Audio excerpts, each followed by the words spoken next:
Et on va commencer avec vous. Vous êtes prêté au jeu des coups de cœur. Alors, quel est votre coup de cœur? Alors, mon coup de cœur, c'est une exposition qui a lieu à Bruxelles, à la Villa en Pin, qui est rachetée par la Fondation Bogossian, qui s'appelle Beyond Borders. Et je pense que c'est une exposition extrêmement intéressante à l'heure actuelle.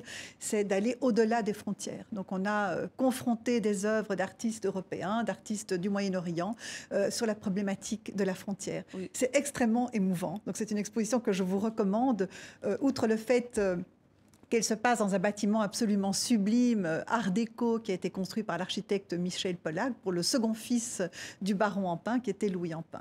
Ami Darscott, donc qui est fidèle au baron Empain. Votre coup de cœur à vous, Alain Grèche? C'est un livre de Mona Chollet qui s'appelle Les sorcières, qui part de la chasse aux sorcières faite contre les femmes au XVIe siècle, c'est-à-dire en pleine période de la Renaissance. C'est-à-dire on a brûlé les sorcières, soi-disant, au moment où l'Europe prétendait qu'elle se développait. Et elle montre à quel point cette chasse aux sorcières, c'était pour mettre les femmes à leur place.